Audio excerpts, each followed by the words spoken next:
What a game. What a fantastic performance there from start to finish. If we had gold coins, we would be throwing them. Yeah. It's the game of the day, and it wasn't even close. Round 8, Tartar Steel Chess, opening with pawn to d4 was Nodebek Abdusatorov. He's the tournament leader, but he's staring down the barrel of Anish Giri going knight f6. He's a Dutchman himself. He's on home ground. The crowd are right behind him. What a game this was. What an end game. What a study-like finish. Let's dive in. We get ourselves a Nimzo Indian defense here, but after knight f3, Giri doesn't go for any of these tried and tested moves. He goes pawn d5, taking us back into the Queen's Gambit declined structures. After takes, pawn recaptures. We don't see bishop g5, the most common way to play.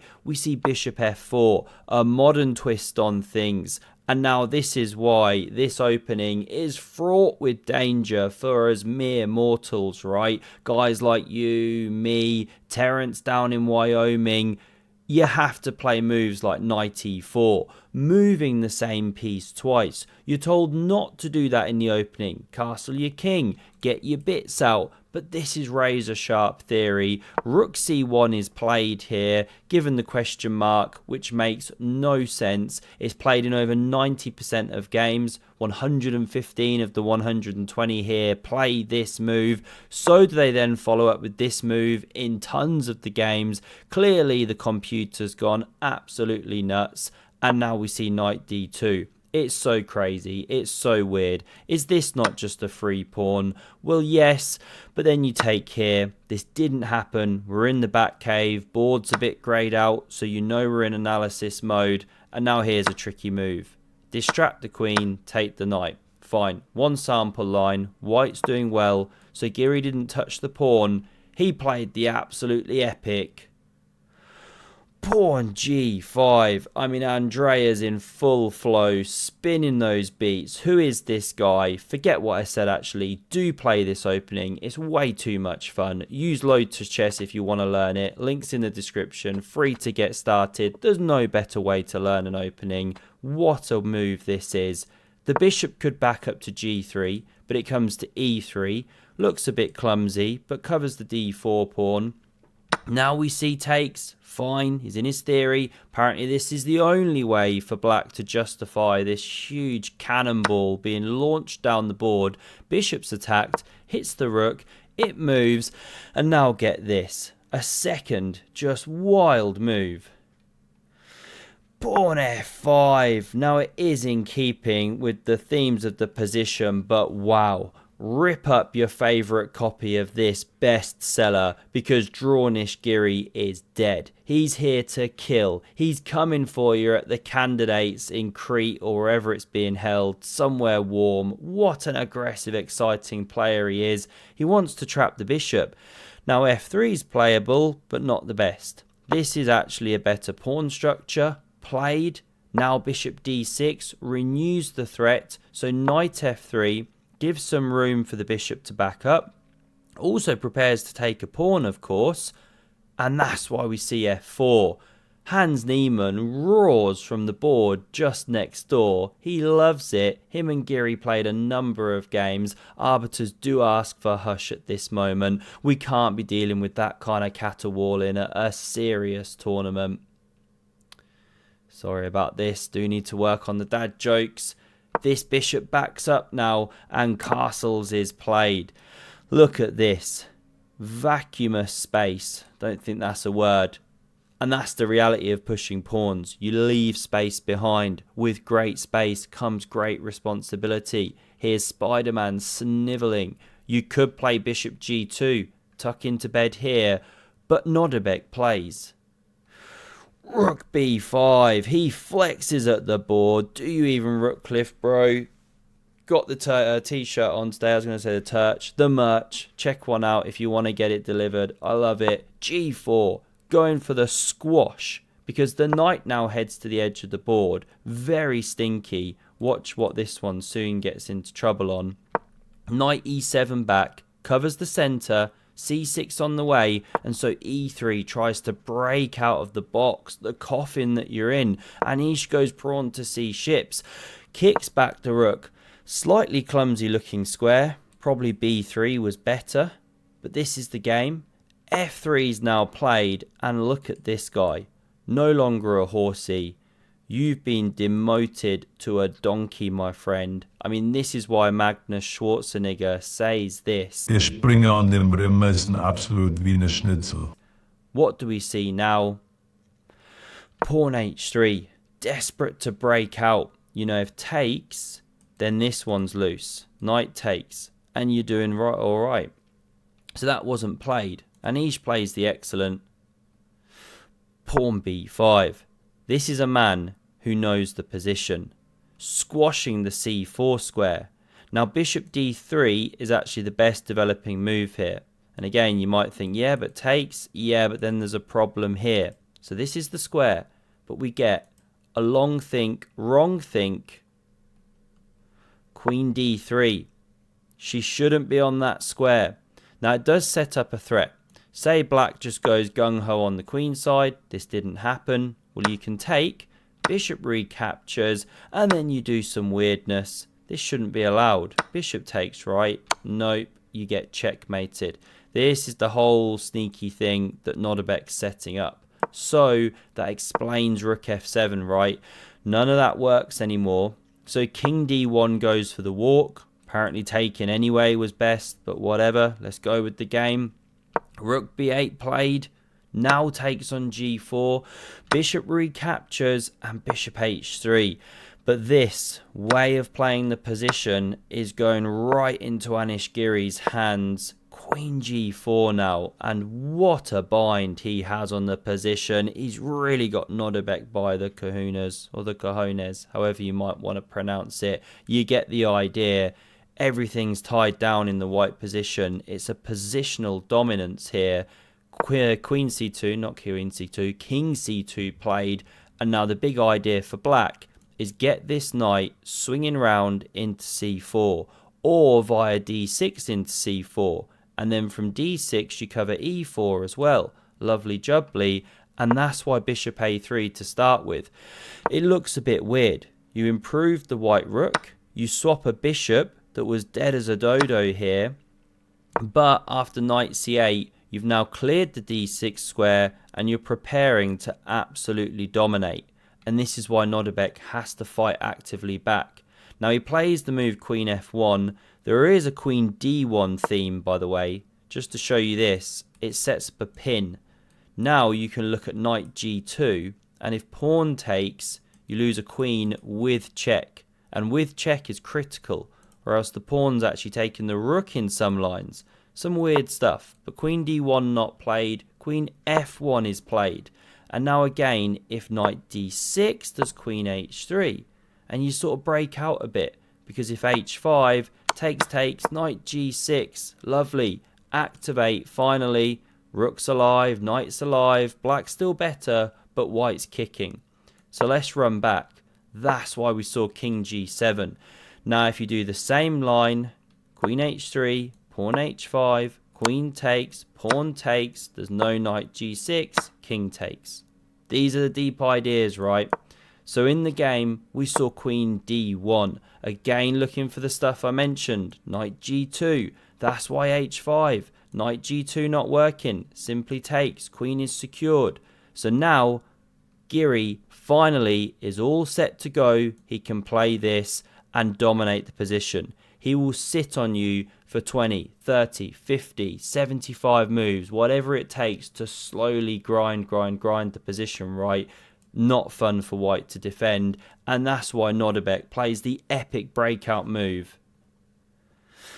Pawn e4, he really thrusts through the centre there. Giri has to take evasive action. There's some flying fists, not really of course, but we try our best to add some embellishment to the game. Now this can be taken in two ways. Don't go with the queen. There's these outrageous moves. Let's just show it. Pawn c4. Pawn takes, b pawn, you lose a rook. If this pawn takes, well, the idea was it was a kind of clearance sacrifice thing. you activate the rook, the queen goes, you activate the second rook, suddenly the knight's clumsy, and yeah, I don't know, there's all these lines, and you're doing all sorts of weird stuff. White can even be winning. This is the way the position can backfire on black if you're not careful. So no queen takes. We saw pawn takes. Best move, but Nodebek's not done. d5. Excellent chess. Again, if takes, you activate the queen. She's coming to d8 potentially, and check in here if the black queen moves. Maybe coming here if the rook and the h-file ever converge, as they do in some lines. It's some serious weird stuff. So in the game, we saw check. King b1. Always play it. Keep Lord Hans Feingold happy. This is a very possible move. Really nice idea once you see it, because this doesn't look that dangerous with so many black pieces controlling it. Now we see queen takes though instead, and it's also a good move. But this is just a momentous Thunderbolt counter shot from Nodebek. Pawn c4. I mean, what a counterplay idea. It reminds me of that scene in Gladiator. What am I going to do with you? You simply won't die. Now, how to continue? Well, don't take the pawn. If queen takes, again you're allowing too much counterplay. There's this incredible g4 move, rip open the h-file, and then play these queen d8 ideas. I think this is what I was mixing up with from earlier. Many lines, of course. You can clear the knight with a check, and you can do some either checkmating attacks or perpetual check attacks. So we didn't see queen takes. Pawn takes, you lose a rook. So in the game, queen takes on d1, rook recaptures. The knight activates here, preparing to take the pawn, and this is really nice, because white, of course, takes the pawn here. If you recapture, well, where are the issues? Nodebek somehow has fought back against the bind. Excuse me. Incredible kind of defensive effort, but this is what Giri's got planned. Knight a4, what an idea. Because if you carry on munching, then you can either take the rook first and then land the check, win the exchange, or you can play it immediately. Really can't clear my throat, sorry. And this would be the game here. Something like this, black's winning with the extra exchange. It's a mop-up job. So, no pawn takes. We saw rook d4, hitting the knight, hitting the central pawn, but Giri's got it worked out. He rotates here, spawns the seahorse, the rook's got to move, counters on the knight, but now we see takes with check and defending. Great play, very astute. This rook now doubles on the file, looking for this sort of thing. So Nodebek lifts the rook, gives the king a square, and it is tricky for black because you're not quite coordinated. This knight defends the pawn, but it's not on an outpost. It's on a loose square. So a rook has to stay with the knight. And if the knight moves, the pawn drops. And if that pawn drops, this pawn drops. And the white knight's hopping. And then it's anyone's game. So this is what Giri's trying to figure out. How do you keep control but make progress? He starts with king f6, king c3. And now an excellent move. Given the brilliancy, rook b1. The crowd are absolutely loving it. And here's the point. If you take the free knight, well, it's given brilliant, but it's not that brilliant. It's a simple tactic of check. And you can't step up here, stay with the rook, because you're cut. Can't step here, of course, you're still in check. Can't step here. So you give ground, you lose a rook, and that's why rook b1's brilliant. The knight's actually immune. That's why we get r2d2, one of Hikaru's favourite moves, even though he does struggle to actually name those pesky Star Wars robots. h5d2, h5d2, h5d2, h5d2, h5d2, c5, h5d5, e1, e1. And the whole point here is that after check, well, we're going to see. Best move, the one to keep a significant advantage for black, is rook 7 to b5, hold this guy, and then carry on. But check was played. big swing in the bar, as you can see. I mean, such a complicated game. We've had so much fighting chess this tournament. It's been a fantastic tournament. Masters and Challengers section. This is the Masters. Rook b5 now holds the knight. And there's this amazing line with pawn a4. They were showing it in the studio. This didn't happen. But the rook goes here to stay with the knight. And then if king d2, it's really hard for black to make progress. Because if you take here, then like said, you lose here. And anything could happen. If you take with the rook, well, you lose a knight. And if you try and step in with the king, then white steps in with the king.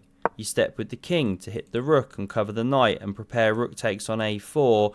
But now there's rook d4 check, supported by the king. You run away, you come back. Just really difficult for black to make progress. Such a weird position.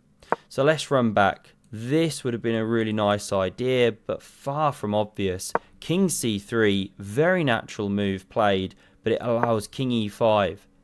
Now we see knight g6 check. The whole position's different, by the way, now. You know, the king's not coming around here, and it's just not the same thing. No a4 was inserted. This is the game, check. King d6, king d4 stepping in. And again, it's that question, how do you make progress? You know, knight d3 looks quite natural, going for f2. But this pawn drops, and then this pawn drops. Gets very weird. So the best way to play, Geary does come up with the idea. Rook to b2. Rook b1 also possible apparently, but whatever. Let's go with what was played. This doesn't get the brilliancy, but I'd say it's more brilliant because you genuinely are sacrificing a knight here. And white does have to accept it, as we see in the game. If you don't, black starts sort of mopping up pawns and it gets bad. But how do you actually win this position? You know, these are the obvious moves we're looking at. A check. Does this not win a rook? You know, you have to give ground. And then you take the rook. Well, no, then white takes your rook. But what if you check first? But then the king steps back and holds. So it doesn't quite work. So rook d2 check is not the winning move. Nor is rook takes on f2. Again, I think this pawn just drops. Or maybe not. Maybe there's a check. I don't know, I can't remember. It gets really weird, right? But this isn't a winning move. The winning move is rook b4 check. And it's the only winning move. The only winning move is... The only winning move. It's the only move? The only winning move. It's the only move? The only winning move. It's the only...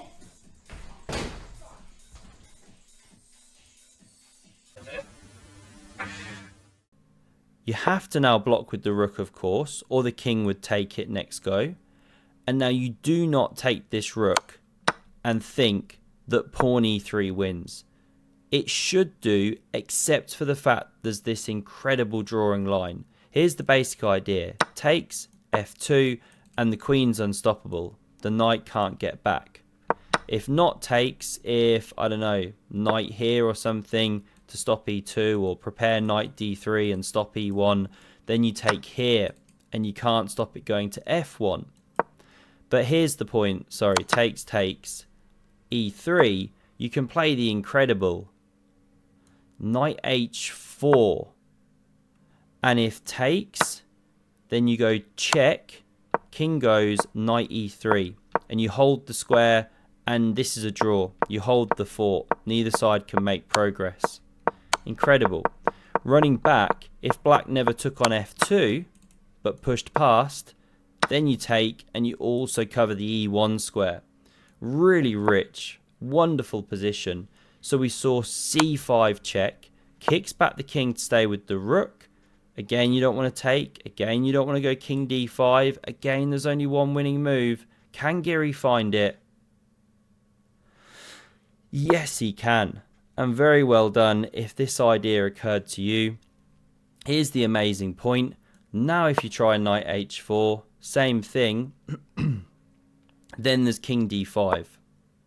You know, this was the threat with check. So you step forward. And the point is you're about to win a rook. You know, this is a big threat. And if you try this, well, you take with check. I mean, these lines are absolutely stunning. And then you take and you're going through. Again, you don't push right or takes and you're covered. but you take and queen. It really is stunning. So knight h4 checks, no longer drawing. So we see rook h4, another great defense from Nordebek. He just won't die. If e2, you draw, maybe even lose. I can't remember. If takes, you draw or lose. If takes, no good. So again, you have to be precise. Rook g4 is a winning move, but Giri finds another. Rook b1 here, and we saw resigns finally. I mean, you have to beat these guys again and again and again. And the point is, f takes and queening is unstoppable. e2, e1, unstoppable. I won't start clicking through loads of lines because there's not really that much to show. Just simply the pawns going through. You could bring a rook around, but anyway, this is a lost end game. Rook versus knight, 3 versus 3. The exchange will win the day. This is the final position. Another great fighting game. Hope you enjoyed. Check out Lotus Chess below if you want to have a look at the Ragazin variations. So much fun. And have a look at the video on screen in case you missed the most incredible game we saw this tournament. I covered it yesterday. Still blows my mind. Everyone's talking about it. Thanks a lot for watching, and I hope to see you soon. Cheers.